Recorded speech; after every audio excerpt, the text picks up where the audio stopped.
கனமழையால் தூத்துக்குடி, நெல்லை, தென்காசி மாவட்டங்களில் குடியிருப்புகளை வெள்ளம் சூழ்ந்ததால் மக்கள் கடுமையாக பாதிக்கப்பட்டுள்ளனர்.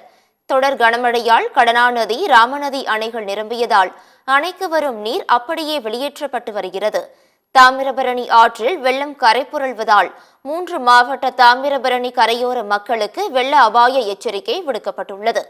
கரையோர மக்கள் பாதுகாப்பான இடங்களுக்கு செல்ல ஒலிபெருக்கி மூலம் அறிவுறுத்தப்பட்டுள்ளது.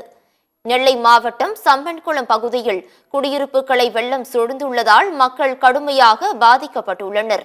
வீடுகள் வெள்ளத்தில் மூழ்கியுள்ள நிலையில் மக்கள் மார்பளவு தண்ணீரில் செய்வதறியாது தவித்து வருகின்றனர்.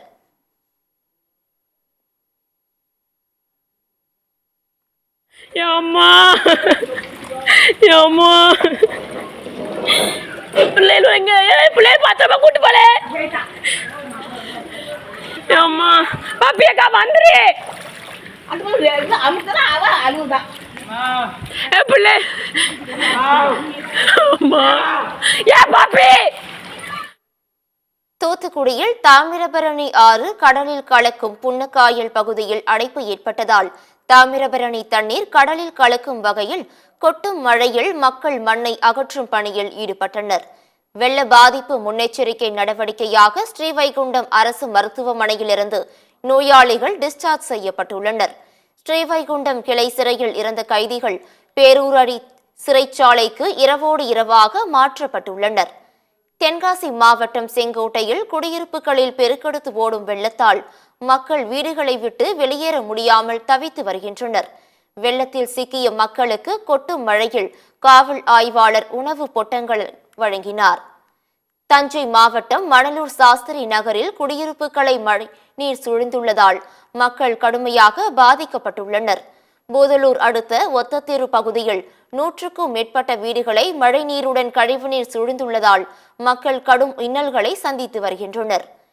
திருச்சியில் கனமழையால் சம்பா பயிர்கள் சேதமடைந்ததால் அரசு உரிய இழப்பீடு வழங்க வேண்டும் என விவசாயிகள் கோரிக்கை விடுத்துள்ளனர்.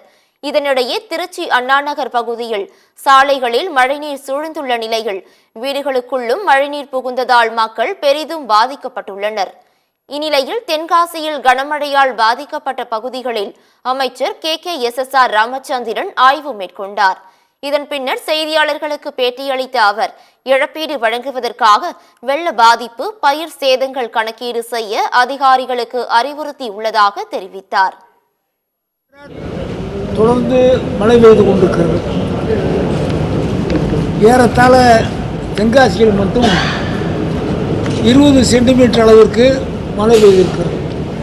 நெல் போன்ற தாவரங்கள் சேதமாகுவதை வருவாய்த்துறையும் விவசாயத்துறையும் சேர்ந்து கணக்கெடுத்து மழை நின்ற பிறகு கணக்கெடுத்து அதை அரசாங்கத்தை அனுப்பிய நேரத்தில் அவர்களுக்குரிய நஷ்டஈடு பணத்தை வழங்கவிருக்கிறார்கள்.